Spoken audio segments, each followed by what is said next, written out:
Just don't hold this one up, hold those others. Today is the 13th of January, 2012. We are at the New York State Military Museum in Saratoga Springs, New York. My name is Wayne Clark. Sir, for the record, would you please state your full name and your date and place of birth, please? Warren Charles Hickok, Hickok, and I was born in the town of Milton, and lived in the town of Milton all my life. When were you born? Oh, April 23rd, 1923. All right. And you attended school in Milton? Well, it's Village of Boston Spa. Okay.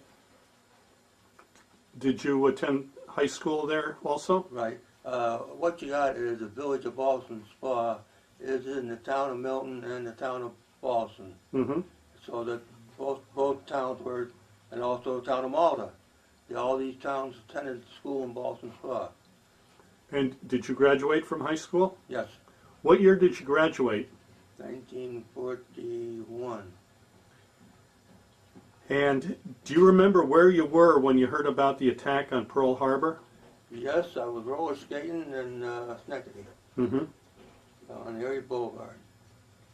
And did somebody come over and tell you what happened, or did you hear it on the radio? They announced it at the speaker. Oh, they did? Yeah. All right. And did your life change much from that moment on? I think that one of the things that probably changed for everybody was that you couldn't get tires, you couldn't get gas, you couldn't get anything. Mm-hmm. Because most of the people living in and around Boston Spa area, we went to Saratoga or Schenectady, working in school, Mm-hmm. Albany School. Now, when did you go into the service?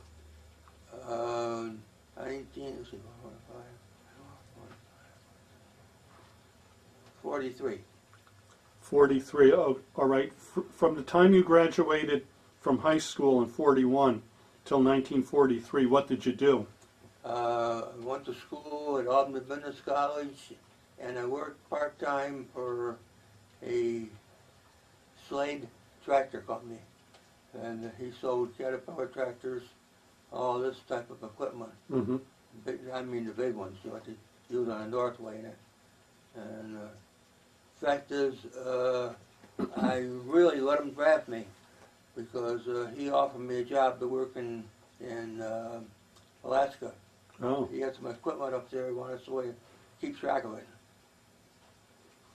So you were actually drafted into the Yes. Army? Yeah. And you went in 1943. Yeah. And do you know approximately when in 43? I don't know offhand. They could have got my discharge out. All right. So we know you went in at Early spring. Okay. Now, where did you go for your basic training? I had a peculiar situation. I went from Saratoga to Albany overnight, had my first Army meal, beans. Mm-hmm. If you've been listening to the radio recently, they're just rebuilding the Larkin Tavern up on next to the Albany has two what do you call them? Museums, not museum, but so that up there on Central Avenue Mm-hmm. was sold to the used to be the mayor of Albany. Mm-hmm. That tavern there, Larkin Tavern was on the corner. I went from there. We went right down to Camp Upton, Long Island. Okay. Spent very few days there, and I ran into one of the Duel brothers there. Duels are around here on car racing quite a bit. Then they practiced on train. We went down to Camp Lee, Virginia. Mm-hmm. And that was quartermaster. So you went through a quartermaster's basic training? Not quite completely through it, 4 or 5 weeks, and that was it. And some of us were shipped then to Omaha, Nebraska, Mm-hmm. Fort Crook. and that was an ordnance depot there, and we were at ordnance school. All right. Now, we were located on the road between Omaha and the capital of Nebraska. Is that Lincoln? Yeah. Oh, all right. And right there, they had Martin bomber plant. Mm-hmm. They built the B-26s there on the east side, and on the south side, the government tested them, and on the west side, the Army took them over and they tested them. Mm-hmm. We were right in the middle. That was an old camp. So you were going through an ordnance school. Well, the funny part of it was an ordnance school for automotive. Hmm. And I've been there about 3, 4 or 5 weeks, and one day they pulled a couple of us out and sent us to school up at Lincoln, Nebraska, Mm-hmm. capital. And they were starting a thing, sending young people to college. Oh. And up there for about 4 or 5 weeks, doing basic training, marine drill, and all that type of stuff. They sent me back again, and then we finished the ordnance up, and they pulled a couple of us out, and they sent me down to Louisiana. And down there, I was in engineering, Army engineers. Were you in a school down there? Yes, first I went through training for about 3 months, Mm-hmm. and then I went to school down there for pipeline, station operator, and also they build your own bridges and all that stuff. Cause we went in, we had to build our own way. We built our way. The Mhm. roads were just not there, and we built the Bailey bridges. If you're familiar Yeah, with that, sure. yeah, put them in there, and we finished up that. We went out and we put in a pipeline up to the Red River and pumped water all over down there, learning how to pump. Then we, I was selected as one of the few who went to what they call a station operator. They were going to put pipelines in, and we operated the station. Mm-hmm. In fact, the amusing thing happened to me there. It's on one of these Army field phones, you know. Yeah. Lightning hit, and it knocked me flat. Oh, boy. That surprised the heck out of me. Uh-huh. But then we finished that, and then I went to station operator school. We learned how to put valves in and all that type of thing. And when we finished that, we got a short furlough. I was home a couple of days home. Mm-hmm. And we went back to Virginia and got on the boat supposed to be the 13th largest boat in the world. Mm-hmm. It was called the Empress of Japan originally. When we got onto it, it was the Empress of Scotland. And we shipped out. We didn't know where we were going. Uh-huh. We had winter clothes, summer clothes, and everything. So we were going, and all of a sudden somebody said there's Africa up. So when we knew we were in Africa, Yeah. we went back out again, went down to Cape Town, South America, or South Africa, and spent about a week there. Did you go ashore? Yeah, went through every day. Mm-hmm. And what they were doing is putting up a false front. Oh, I we see. go back and get into the boat, and we didn't know if we were going to wake up there or where we wake up. In fact, the day we left, I'd slept on board, and we went from there all the way up along the east coast of Africa, between there and Sumatra. If you've been listening to Sumatra, there's a lot of pirates in that area Yep. now. Went up there, and we didn't know where we were going, but the next thing I know, we're pulling in, you could smell it from miles away, Calcutta. Oh. Oh no, Bombay. Now, do you recall when that was? Did you know?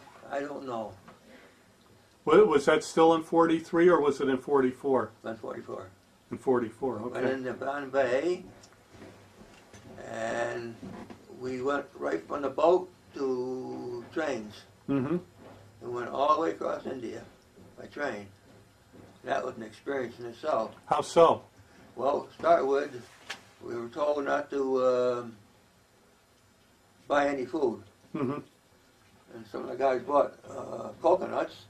Apparently what the natives were doing was buying coconuts, drilling a hole, drinking the milk out of them, and selling the coconuts to the... And the guys got them and they got sick on them. Ah. And I don't know how many guys lost their watches. They were in the train and somebody take the watch right off their arm. It's a different atmosphere over there. Hmm. We went from there all the way to Calcutta. Yeah. And went up the Hooghly River on what you might call a river barge. And they got us on in trucks and hauled us into Johar, J-O-R-H-A-T. And that was our headquarters. And then if you picture the Bay of Bengal, goes up around right where Bengal meets Burma. Yeah. We were just about north of that. In fact, you come out of your tent, you can see Mount Everest in the right Now, were you in Burma, or it's still in India? Well, that was about 10 miles from Burma. Okay. And we were in and out of it as we went along because I was working in the Burma Road. Oh yeah. And in fact, that's where I got hurt. Okay. And they sent me to 2 field hospitals. And then they flew me down. The C-46s and 47s were coming in their own pretty much then. Okay. And they were using them for transportation. But when the Japs come in, we lost all the Burma, most of the Burma Road. We lost all that area up to the Japs had, so we couldn't use them. Okay. Let's go back a little bit. When you first got to the unit, were you a replacement, or did you go with an entire contingent that ended up in the same place? We had mostly all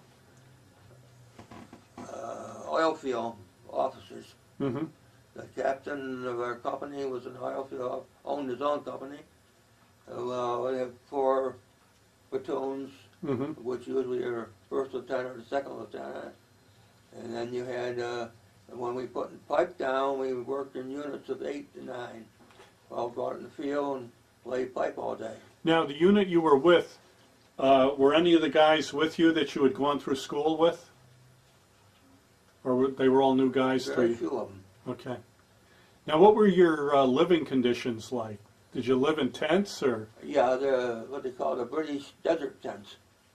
They're thick things. And when we moved the tents with us, Mm-hmm. and we could put down about a mile of pipe a day. Now, as I learned later on, what they were getting to do, what we were doing, was building up to the invasion. Praise the Lord. And we went from there up there, and I got in the hospital. I went through 2 field hospitals. Now, how did you end up in the hospital? What happened? Well, the roads were nothing, and it was in a road accident, and we rode in the back of the truck, and that happened. Did the truck roll over or something? Or? No, they laid the pipe down, we did, and we hadn't buried it yet. Mm-hmm. And since they went over, the thing went back and forth. This is big pipe I'm talking about. Yep. And we kept moving every day or 2 and move again. We squat about 8 or 10 people. And but our biggest enemy over there was malaria and dengue. Mm-hmm. Oh, everybody. I wore leggings 24 hours a day. And that's how I got the break I got. And Did you end up with dengue fever or malaria? I was lucky. Oh, I was lucky.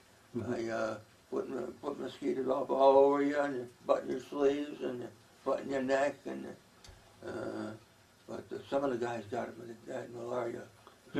Now, were you taking Atabrin, the tablets to I protect never you? got that till coming home. And then they thought that a lot of people had, that was it, you get yellow jaundice. They didn't know they had yellow jaundice or what it was. Wow. But I never got to have either one. And then went to the hospital. Now, where I went to the hospital, if you can picture, we're almost to the edge of Burma, on east side.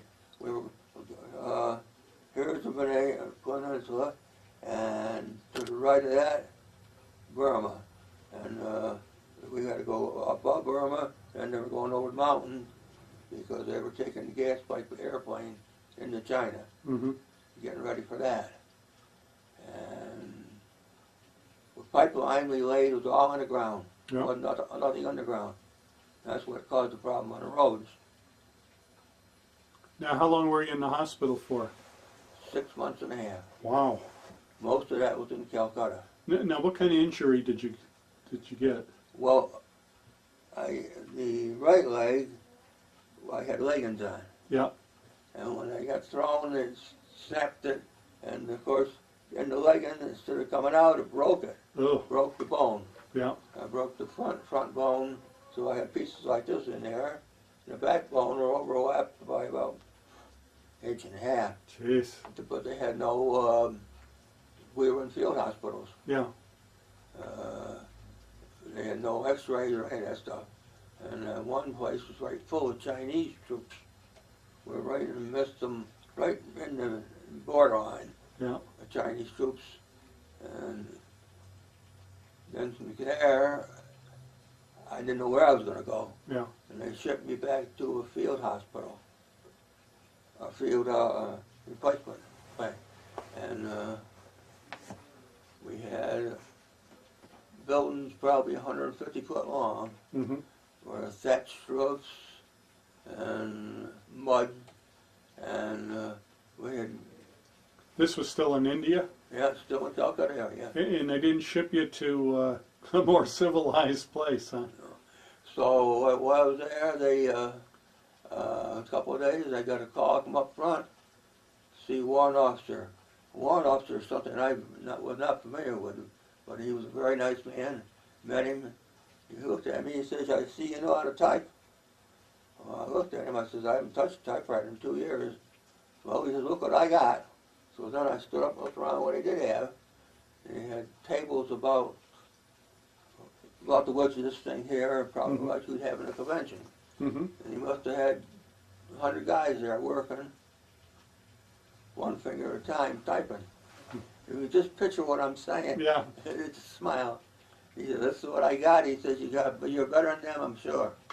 So he sent me to work with a master sergeant for a couple of days, and he called me back and he says, "Wendy Hills is going to rest camp. He hasn't been there since he got over in this country.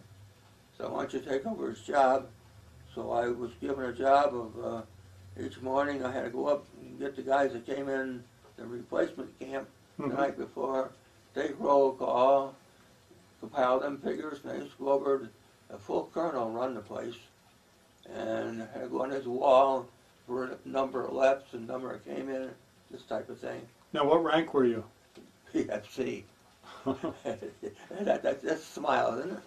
But I did, and I got through that. One day, Wendy came back and he says to me, "Wendy's going in the hospital. He's got something wrong with him." He says, "You take his job." He says, "and I'll take care of you." So I don't know what the heck. I said, "I'll take his," because I couldn't have been any worse than what I'd been in. So Wendy went to the hospital. I kept the job for a while longer. And one day Wendy came back and he called me in and he said, "If you had your choice of where you would like to go in India, where would you go?" I said, "Well, there's Bombay, Calcutta, these big cities like this. There's always something around them you look at, nothing else." Of course, they all had rickshaws. They had all rickshaws, bicycle in the front, wheels in the back. Yep. Or else they had the wheels in the front and the pedal in the back. Yep. And the one that was all black at night. It was quite an experience riding one of them at night. And so I told him, "Well," he says, "you're going to theater headquarters." So really I was nothing at that point as far as ordnance or anything of that nature. And they took them about 4 weeks to get me going, and they issued me a bicycle. I'm smiling at it because I was working on the second floor of the Capitol. Lord Louis Mountbatten's office was just down the hall. And I was with a bunch of Nisi boys. Now, what are those? Well, they're Japanese, born in America. And in fact, one kid's father was a part owner of the old pineapple company, Hawaii. And they're an awful nice bunch of guys. All of them were Nisi. And they would interview people and take the writing and what have you straight. We had to type it up. We had to fix our own typewriters. Mm-hmm. I had carriage like this on it. 3-foot carriage, cork. The rubber won't work in the tropics. Rubber. So I worked there for a while. One day he called me in. He said, "You've been over here a couple of years." He said. I said, "Yeah." So he sent me up to. Were you still a PFC at that point? Yes. But then I started. Every 3 months I read a rating. And went right up to within less than a year. I went up 4 ratings, and I went up to Kashmir. You're familiar with the area that's the land between India and China. Mm-hmm. And we lived in a houseboat up there for a week or 2 weeks. Came back, and the morning got back, he called me in. The war was over, and told me I was going to Singapore. So they flew me down in a British Halifax bomber. Mm-hmm. Flew down. We had to Calcutta, Rangoon, places like that down on. We stopped. And Singapore was very, very nice. Mm-hmm. It's right on the equator. I didn't know we had any troops in Singapore. We were the first ones there.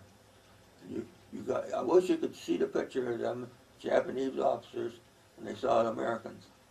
They took their head right down to the floor. Hmm. It's we're down there about 4 months, and they shipped me back. And Now, what were you doing in Singapore? Same thing, reports. They'd get maps, and they'd get write-ups of all kinds to translate them, and we'd type them, and that was top priority. Now, how many Army personnel, American Army personnel, were there? How big a unit was it? Maybe 10, it was that many. Oh, that's small. And did you work with the British? They were there, no. Okay. I was in the British hospital, though, because I got ringworm.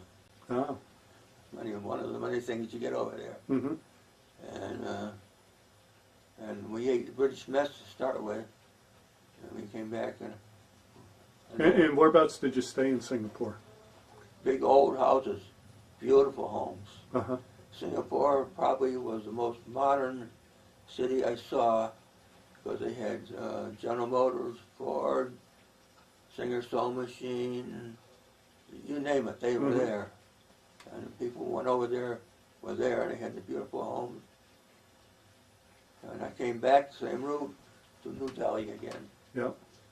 And there, took us by train to Calcutta, and we loaded on one of the British, or not the British, one of the American boats, Liberty boats they call them. And you needed liberty when you got off them, squeaking and squawking around them. And darn if I didn't draw Sergeant of the Guard. And that was something I didn't appreciate, but I drawed it. On the boat. Yeah, well, the main thing they didn't want was any gambling. Uh-huh. Of course, I suppose I could see it'd be trouble. Sure. Okay, and boy, when we went through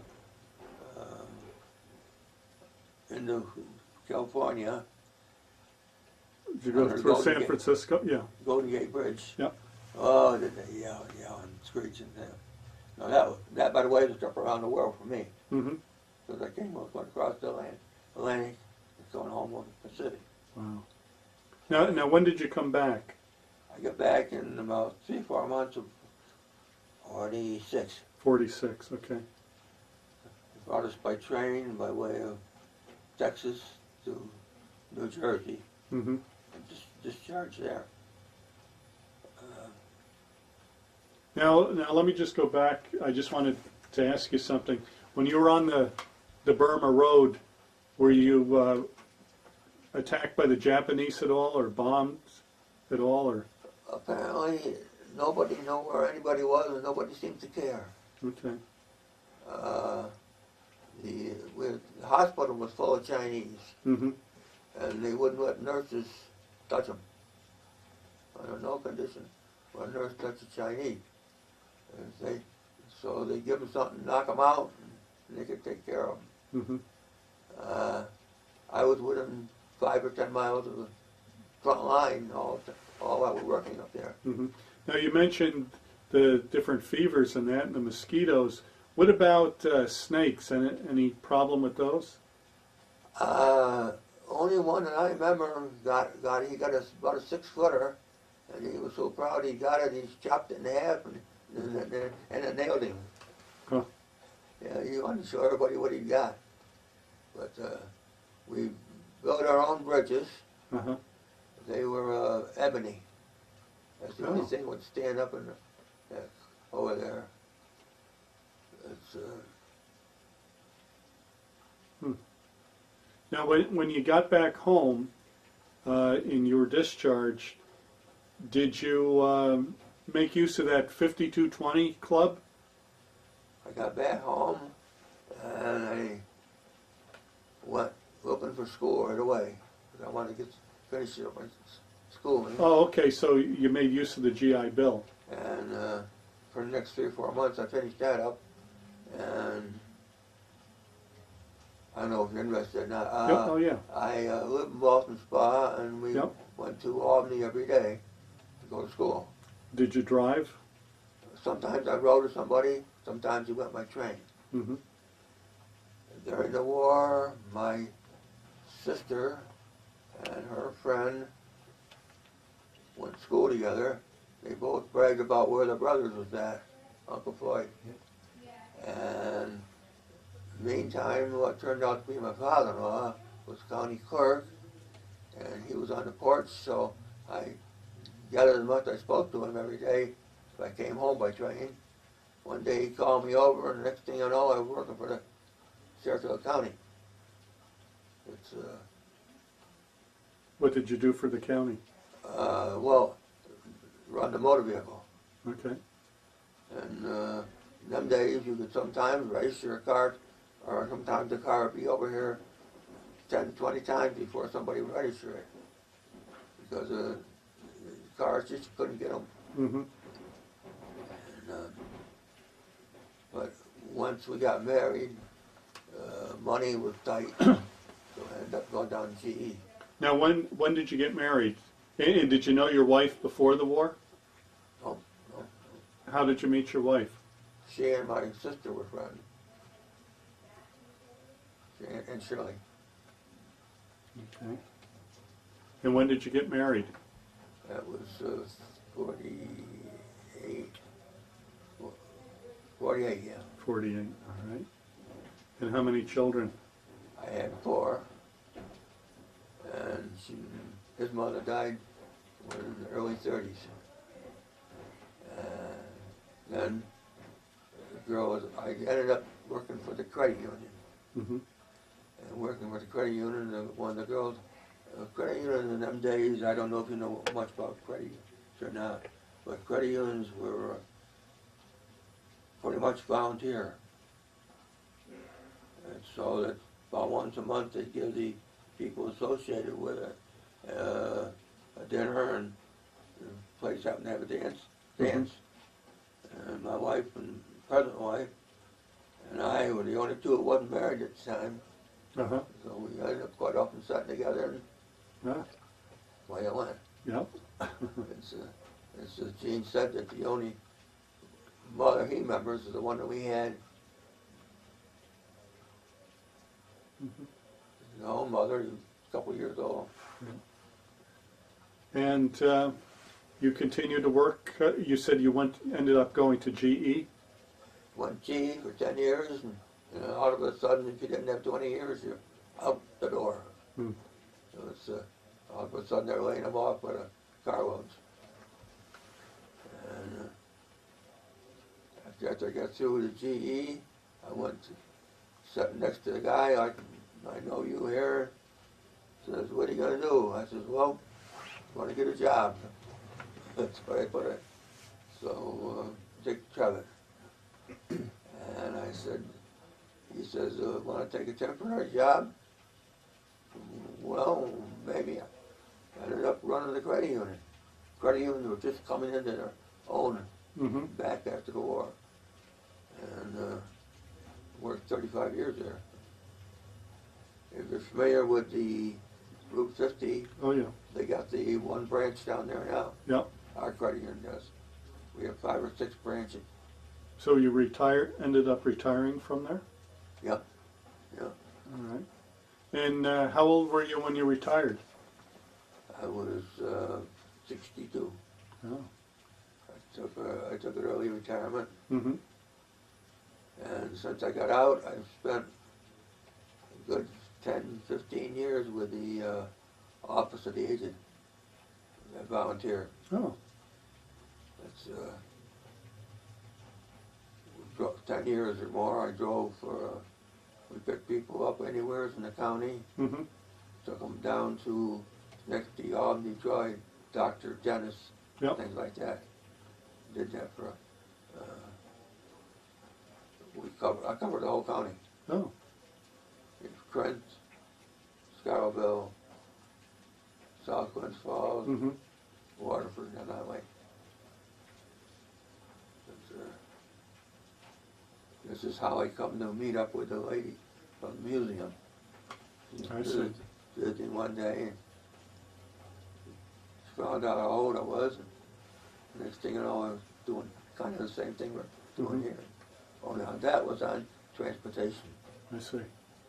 Now, did you ever join any of the veterans organizations? Yes. Scott Brown and I joined the Legion, and neither one of us seemed to get too much, even though I, for a long time, used to go to all their monthly meetings, have a meal. Then, as Harold, next door neighbor, he joined the vets. And I went down there, and they seemed to think that I should tend bar about 6 out of 7 nights a week. And I didn't think that that was what I should be doing, to be frankly honest with you. Uh-huh. Now, did you stay in contact with anyone you were in the service with? I haven't. Well, Chief DeCara, who was the chief of police in Boston Spot, his son, I ran into him up in Johart. Now, he was darn near deaf from flying the hump. And Donald Gilchrist from Galway, his wife died, and he used to go down to McDonald's. There used to be a bunch of them down there go down there. And he was the only one that never went down there. I went a couple of times. I went to CBI meetings, but that seemed to be mostly all Air Force. I know there is a CBI association. Out of Albany. Well, I know there's a national one. You'd probably find it on the internet. But there was, I know there was a fellow we interviewed that was, I think his last name was Colony, and he was CBI, and there were several others, a number of them, but some were ground personnel, others were aviation. Now, how do you think your time in the service changed or affected your life? Well, I'm rather like him, and he says very much that way. Can talk to anybody and seem to get along good with everybody.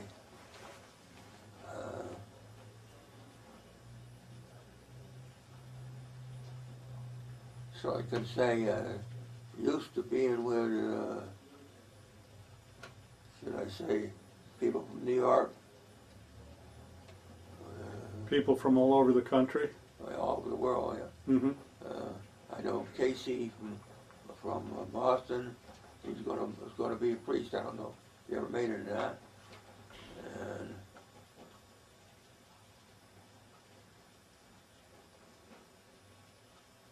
most fellows that I went overseas with, or a lot of them, was out of the oil fields. Mm-hmm. So they come right down Texas way. And they couldn't say 3 words without swearing. Mm-hmm. You know, it was true. I mean, Oh, yeah. mother was in most every sentence. Had a mother. And you get used to it, you don't pay attention to it. Someone like my wife, she run into them. She didn't exactly think they were too nice of people. Yeah. I tried to tell her that's their way of life. Yeah. We took a trip to Branson, Missouri, and I had trouble with the motorhome, and the guy offered me a ride. He explained to me that his brother worked for GE in Springfield, Missouri. Mm-hmm. And the more I got in the truck and he started discussing a little bit, he got a half a can of beer, he handed it to me, want to drink. I said, well, I don't think I want it because I'm driving on these open roads. I shouldn't want it. And this, of course, to Lane, it was something you wouldn't think of that, you know. Yeah. But it's, they were strictly Okies. Mm-hmm. Now, did you get a lot of mail when you were over in the CBI from back home? Not too much, no. No. And I meant to ask you, what was your food like over there? Well, quality-wise, it was probably good, but when we got it, it was not too good. Mm-hmm. Did you have a lot of like C rations or K rations too? When we went out laying pipe for a day, we'd take one. Mm-hmm. But the fact is, the best I eat, I guess, overseas, was when I was down in Singapore, and them DC boys, they could cook up a good meal. They take them dried potatoes, goodness knows what they mixed to them. When they came out, they were round balls, and they tasted very much like French fries. Mm.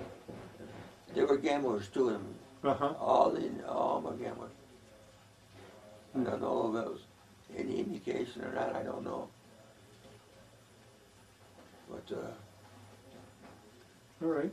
Is there anything else you'd like to touch on? Maybe we missed, or is there anything you'd like to ask them? That stories you've heard over the years that we didn't get into? Other than actually breaking his leg, it turned into almost a benefit for my father while he was overseas because he got to see a lot more of the world and got out of the day-to-day laying of the pipe and the work he was doing. So it was almost a fortunate thing. But the other thing is that he broke his leg in the military, but he refused to take any benefits from that. So he took no disability at all associated with it because, as he said, he just couldn't wait to get home. Yeah. But now, we try to get some VA benefits for him, and it's almost impossible. Have you tried Congressman Gibson's office? No. I would say I would contact them because he's very pro-veteran. He's a veteran himself, Yeah. so. And we found we could get very little satisfaction from the VA at all. Well, and what- don't give up. Believe me. Okay. Now you've got some photographs there from during World War II. If you hold them up in front of you, I can zoom right in on them with the camera. Okay. Now the one in your left hand, that's you in uniform. right, PFC. Okay. I thought I was going to be PFC all my life the way I was going there. Any idea when and where that was taken? I would have to be in the 44. Still taken stateside? Yep. Okay. And the other photograph? That's the temples in one of the temples in India. Okay. And I see you were a technical sergeant? That fight, and I had one more strike after that. Okay. So you would have been probably a staff sergeant when you got out? Same as staff sergeant, but with a T. Okay, all right. All right, great. Well, thank you so much for your interview. Well, Oh, wait a minute, you do have another photograph there, I see. what's that one? I don't know, I was that in India too. Oh, this was in New Delhi, and New Delhi is something that might be of interest to someone. That's the first place that I was ever at. I was in the desert, Really? and they had what looks like boxes, maybe half a head as big as the top of this desk, and they had big wheels in the back with the wheels in the front, and the women inside were all covered. All you see was just their eyes inside. They camel pulling them, and on top of it was all skins, all the whole top of them. And we'd look at them, they'd look at us, you know. Huh. It was something I never seen like that before. But that's right in the desert. But see, New Delhi is north. Yeah. All right, well, thank you again. Okay.